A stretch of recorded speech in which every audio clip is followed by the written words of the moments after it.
Hello നമസ്കാരം, welcome back to my channel. അപ്പോൾ ഇന്ന് നമ്മൾ നോക്കാൻ പോകുന്നത് സ്റ്റാറ്റിസ്റ്റിക്സിലെ ഏറ്റവും ഇമ്പോർട്ടൻ്റ് ആയിട്ടുള്ള ഒന്നാണ് അനോവ എന്ന് പറയുന്നത്.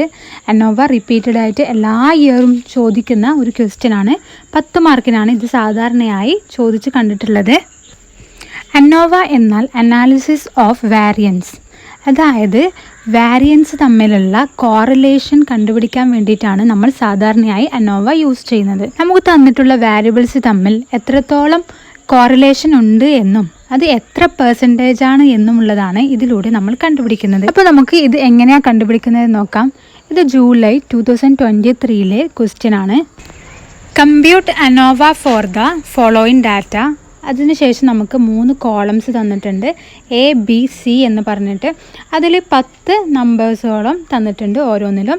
പിന്നെ അതിൽ തന്നിട്ടുള്ളത് ക്രിറ്റിക്കൽ വാല്യൂ ആണ്. ക്രിറ്റിക്കൽ വാല്യൂ 0.05 ലെവലിൽ 3.35ഉം എഫിൻ്റെ വാല്യൂ 0.01 ലെവലിൽ 5.49 ഇത്രയുമാണ് നമുക്ക് തന്നിട്ടുള്ളത്. ഇതിൻ്റെ അനോവയാണ് നമുക്ക് കണ്ടുപിടിക്കാനുള്ളത്.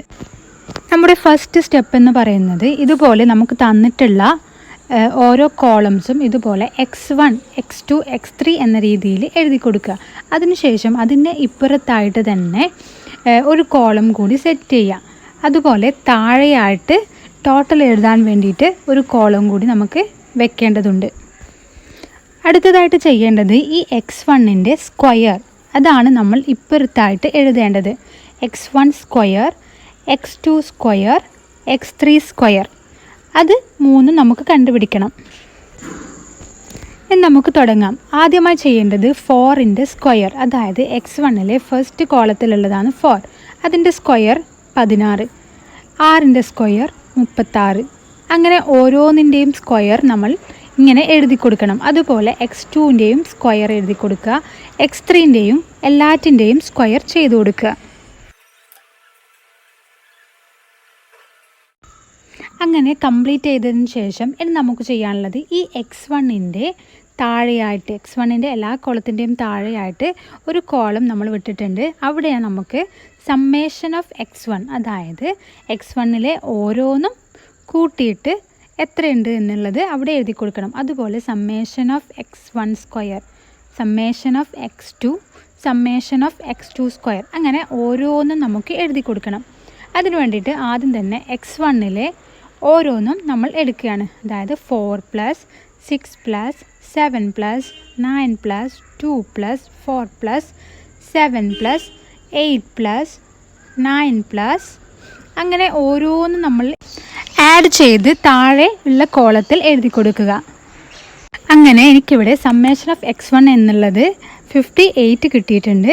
അതുപോലെ നമുക്ക് x1 സ്ക്വയറിൻ്റെയും x2ൻ്റെയും x3 സ്ക്വയറിൻ്റെയും എല്ലാറ്റിൻ്റെയും ഇതുപോലെ എഴുതി കൊടുക്കണം. ഇനി ഇത് നമുക്ക് എല്ലാറ്റിലും ഉപയോഗിക്കാനുണ്ട്. അതുകൊണ്ട് തന്നെ ഇതൊന്ന് കാണുന്ന വിധത്തിൽ ഒന്ന് മാറ്റി എഴുതുക. അതായത് summation of x1 = 58, summation of x1 square എന്ന് പറയുന്നത് 400 ആണ്. അതുപോലെ ഓരോന്നിൻ്റെയും എഴുതി കൊടുക്കുക. അനോവ കണ്ടുപിടിക്കാൻ നമുക്ക് 7 സ്റ്റെപ്പുകളാണുള്ളത്. അതിൽ 6 ഇക്വേഷൻസും ഉണ്ട്. നമുക്ക് ഫസ്റ്റ് സ്റ്റെപ്പ് എന്താണെന്ന് നോക്കാം. സ്റ്റെപ്പ് 1 എന്ന് പറയുന്നത് കറക്ഷൻ ടേം CX കണ്ടുപിടിക്കുക എന്നുള്ളതാണ്. CX = sigma x whole square divided by capital N. ഇവിടെ N എന്ന് ഉദ്ദേശിക്കുന്നത് നമുക്ക് തന്നിട്ടുള്ള ഡാറ്റയിൽ എത്ര ഐറ്റംസ് ആണ് ഉള്ളത് എന്നുള്ളതാണ്. അതായത് x1ൽ എത്ര ഐറ്റം, x2ൽ എത്ര ഐറ്റം, x3ൽ എത്ര ഐറ്റം, അത് 3ഉം കൂടി ചേർന്നതാണ് N എന്ന് പറയുന്നത്. അതായത് ഇവിടെ 30 ആണ് വരാൻ. സിഗ്മ x ഹോൾ സ്ക്വയർ എന്ന് പറഞ്ഞാൽ sigma of x1 + sigma of x2 + sigma of x3 whole square. ഇതിൻ്റെ എല്ലാത്തിൻ്റെയും സ്ക്വയറാണ് സിഗ്മ x ഹോൾ സ്ക്വയർ എന്ന് പറയുന്നത്. ഇവിടെ സിഗ്മ x1 എന്ന് പറയുന്നത് 58 ആണ്, സിഗ്മ x2 എന്ന് പറയുന്നത് 115 ആണ്, ആൻഡ് സിഗ്മ x3 എന്ന് പറയുന്നത് 108 ആണ്. ഇനി ഇതിൻ്റെയൊക്കെ whole square divided by N1 എന്ന് പറയുന്നത് 10, N2 10 ആണ്, N3 10. ഇതൊരു കാൽക്കുലേറ്റർ വെച്ച് നമുക്ക് ചെയ്യാവുന്നതേ ഉള്ളൂ. അങ്ങനെ നമുക്ക് 2632.03 എന്ന് കിട്ടിയിട്ടുണ്ട്. അതായത് നമ്മളുടെ കറക്ഷൻ ടേം 2632.03 ആണ്. അത് നമുക്കൊരു ബോക്സ് ആക്കിയിട്ട് എഴുതി വെക്കാം. ഇത് നമുക്ക് പിന്നീടുള്ള കാൽക്കുലേഷന് ആവശ്യമാണ്. എക്സാം ടൈം ഇതുപോലെ ചെയ്യുകയാണെങ്കിൽ വളരെ യൂസ്ഫുൾ ആയിരിക്കും. കാരണം നമ്മുടെ ഒരു സ്റ്റെപ്പ് തെറ്റിയാലും ബാക്കിയുള്ള സ്റ്റെപ്പിൽ നമുക്ക് മാർക്ക് കിട്ടാൻ ഇത് നമ്മളെ ഹെൽപ്പ് ചെയ്യും. ഇനി നമുക്ക് അടുത്തതായി സ്റ്റെപ്പ് 2ലേക്ക് കിടക്കാം. സ്റ്റെപ്പ് 2 എന്ന് പറയുന്നത് sum of the square of total, അതായത് SST. SST is equal to sigma x square minus CX. അതായത് എല്ലാറ്റിൻ്റെയും സ്ക്വയറിൻ്റെ സമ്മേഷൻ minus correction term. Sigma x square എന്ന് പറഞ്ഞാൽ sigma x1 square plus sigma x2 square plus sigma x3 square minus correction term. നമ്മളിവിടെ already x1 സ്ക്വയറും x2 സ്ക്വയറും x3 സ്ക്വയറും കണ്ടുപിടിച്ചിട്ടുണ്ട്. അപ്പോൾ അതൊന്ന് എഴുതി കൊടുക്കുക. 400 plus 1541 plus 1364 minus correction term. നമ്മൾ ഇതിന് മുമ്പായിട്ട് കറക്ഷൻ ടേം കണ്ടുപിടിച്ചിട്ടുണ്ട്. അപ്പോൾ അത് ഇതിൽ നിന്ന് മൈനസ് ചെയ്യാം. അങ്ങനെ നമുക്ക് SST കിട്ടിയിട്ടുണ്ട് 672.97 ആണ്. അപ്പോൾ ഇതും CX ചെയ്തതുപോലെ തന്നെ ഒരു ബോക്സിലാക്കിയിട്ട് നമുക്ക് മാറ്റാം. ഇനി അടുത്തതായി നമുക്ക് സ്റ്റെപ്പ് 3 എന്താണെന്ന് നോക്കാം. Sum of the square among the group SSA. അതാണ് ഇനി കാണാൻ പോകുന്നത്. SSA is equal to sigma X whole square divided by small letter n minus CX. അതായത് ഇവിടെ എക്സിൻ്റെ ഹോൾ സ്ക്വയർ, സമ്മേഷൻ ഓഫ് എക്സിൻ്റെ whole square, summation of x1 whole square plus summation of x2 whole square plus summation of x3 whole square divided by n, small letter n. n എന്ന് പറഞ്ഞാൽ number of items in one column. ഒരു കോളത്തിലുള്ള number of items ആണ്. അതായത് ഇവിടെ നമുക്ക് 10 items ആണ് ഒരു കോളത്തിലുള്ളത്. Minus correction term. ഇവിടെ നമ്മുടെ x1 എന്ന് പറയുന്നത് 58 ആണ്. 58 square plus 115 square plus 108 square minus CX divided by 10. അങ്ങനെ അതും നമ്മൾ കാൽക്കുലേറ്റർ വെച്ച് ചെയ്യുകയാണ്. അങ്ങനെ നമുക്ക് 193.27 SSA ഈസ് ഈക്വൽ ടു 193.27 അതും ലഭിച്ചിട്ടുണ്ട്. അതും നേരത്തെ പറഞ്ഞ പോലെ ബോക്സ് ചെയ്ത് വെക്കുക. ഇനി നാലാമത്തെ സ്റ്റെപ്പ് എന്ന് പറയുന്നത് sum of the square within the group SSW കണ്ടുപിടിക്കുക എന്നുള്ളതാണ്. SSW is equal to SST minus SSA. അതായത് sum of the square of total SST minus sum of the square among groups SSA. ഇത് രണ്ടും നമ്മൾ already കണ്ടുപിടിച്ചിട്ടുണ്ട്. SST is equal to 672.97 and SSA is equal to 193.27. ഇനി ഇത് രണ്ടും കൂടി minus ചെയ്യാം. അങ്ങനെ നമുക്ക് 479.7 എന്ന് കിട്ടിയിട്ടുണ്ട്. ഇതും നേരത്തെ പറഞ്ഞ പോലെ ബോക്സ് ആക്കി വെക്കുക. SSW is equal to 479.7. ഇനി സ്റ്റെപ്പ് 5ലേക്ക് കിടക്കാം. സ്റ്റെപ്പ് 5ൽ നമുക്ക് കണ്ടുപിടിക്കാനുള്ളത് മീനാണ്. അതായത് mean of sum of the square among the group MSSA. MSSA is equal to SSA divided by K minus 1. SSA എന്ന് പറഞ്ഞാൽ sum of the square among the groups നമ്മൾ already കണ്ടുപിടിച്ചിട്ടുണ്ട്. Divided by K minus 1. K എന്ന് പറഞ്ഞാൽ number of groups അല്ലെങ്കിൽ is the number of categories. നമ്മുടെ ക്വസ്റ്റ്യനിൽ നമുക്ക് 3 ഗ്രൂപ്പ്സ് ആണുള്ളത്. SSA നമ്മൾ ഓൾറെഡി കണ്ടുപിടിച്ചിട്ടുണ്ട്. 193.27 divided by 3 - 1. ഇത് കാൽക്കുലേറ്റ് ചെയ്യുമ്പോൾ നമുക്ക് കിട്ടുന്നത് 96.635 ആണ്. അങ്ങനെ MSSA കിട്ടിയിട്ടുണ്ട്.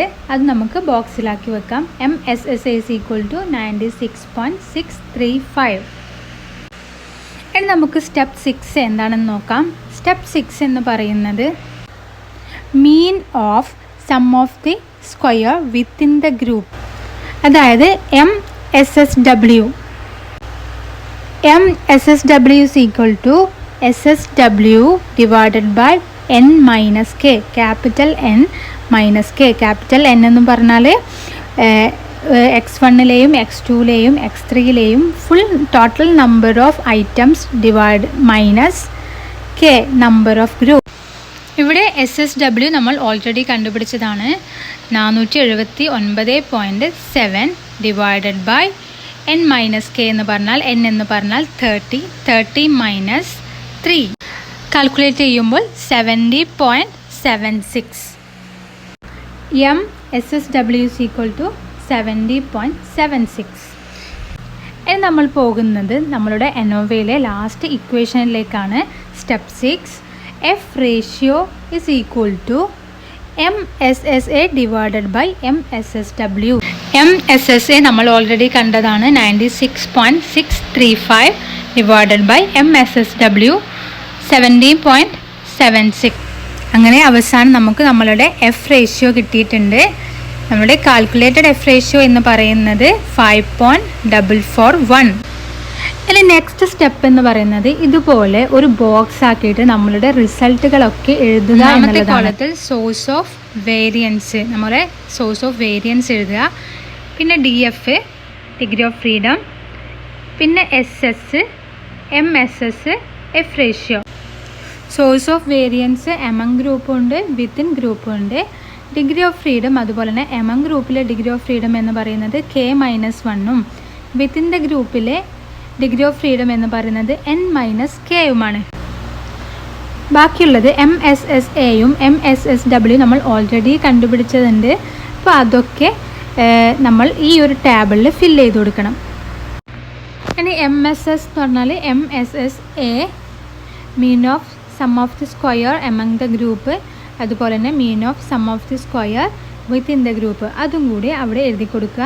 അതിനുശേഷം F ratio എഴുതി കൊടുക്കുക. ഇനി നമുക്ക് ചെയ്യാനുള്ളത് നമ്മളുടെ ക്വസ്റ്റ്യൻ പേപ്പറിൽ നമുക്ക് F ക്രിറ്റിക്കൽ തന്നിട്ടുണ്ടെങ്കിൽ ഇനി അതിനെ കറക്റ്റ് ചെയ്യുക. അതിൽ നൾ ഹൈപ്പോത്തിസും അതുപോലെ തന്നെ ഓൾട്ടർനേറ്റീവ് ഹൈപ്പോത്തിസും ആക്സെപ്റ്റഡ് ആണോ റിജക്റ്റഡ് ആണോ എന്ന് നോക്കുക എന്നുള്ളതാണ്. ഹൈപ്പോത്തിസിസ് എന്ന് പറഞ്ഞാൽ ഒരു ടെൻറ്റേറ്റീവ് സ്റ്റേറ്റ്മെൻ്റ് ആണ്. ഇവിടെ നമുക്ക് നൾ ഹൈപ്പോത്തിസിസ് എന്നുള്ള രീതിയിൽ H0 = there is no significant difference between the mean of groups എന്ന് എഴുതണം. അതുപോലെ തന്നെ നമുക്കിതിൻ്റെ ആൾട്ടർനേറ്റീവ് ഹൈപ്പോത്തിസിസും എഴുതേണ്ടതുണ്ട്. there is a significant difference in between the mean of groups. നമ്മുടെ ക്വസ്റ്റ്യൻ പേപ്പറിൽ നമുക്ക് 2 F വാല്യൂ തന്നിട്ടുണ്ട്. F is equal to 3.35 at 0.05ലും അതുപോലെ തന്നെ F 5.49 0.01 ലെവലിലും, അതായത് 95%ലും 99% സിഗ്നിഫിക്കൻസിലും നമ്മളുടെ F റേഷ്യോ ആണ് തന്നിട്ടുള്ളത്. 0.05 സിഗ്നിഫിക്കൻസിൽ നമ്മൾ നോക്കുകയാണെങ്കിൽ കാൽക്കുലേറ്റഡ് F എന്ന് പറയുന്നത് 5.441 ആണ്. അത് ഗ്രേറ്റർ ദാൻ F ടേബിളാണ്. അതുകൊണ്ട് തന്നെ നമ്മൾ നൾ ഹൈപ്പോത്തിസിസ് റിജക്റ്റ് ചെയ്യുന്നു. നൾ ഹൈപ്പോത്തിസിസ് എന്താണെന്ന് വെച്ചാൽ there is no significance difference between mean of groups. അതുകൊണ്ട് തന്നെ നമ്മൾ ആൾട്ടർനേറ്റീവ് ഹൈപ്പോത്തിസിസ് ആക്സെപ്റ്റ് ചെയ്യുകയാണ് ചെയ്യുന്നത്. So we can say that there is 95% chance. ഇനി 0.01ൽ നമ്മുടെ F വാല്യൂ എന്ന് പറയുന്നത് 5.49 ആണെന്ന് തന്നിട്ടുണ്ട്. നമ്മുടെ കാൽക്കുലേറ്റഡ് ആണെങ്കിൽ 5.441. അതുകൊണ്ട് തന്നെ നമ്മുടെ കാൽക്കുലേറ്റഡ് വാല്യൂ ടേബിൾ വാല്യൂവിനേക്കാൾ കുറവാണ്. സോ നമ്മളുടെ നൾ ഹൈപ്പോത്തിസിസ് ഇവിടെ ആക്സെപ്റ്റ് ചെയ്യുകയും ആൾട്ടർനേറ്റീവ് ഹൈപ്പോത്തിസിസ് റിജക്റ്റ് ചെയ്യുകയുമാണ് ചെയ്യുക. അപ്പോൾ എല്ലാവർക്കും ഈ വീഡിയോ യൂസ്ഫുള്ളായെന്ന് കരുതുന്നു. യൂസ്ഫുള്ളായെങ്കിൽ please subscribe to my channel for more videos. Thank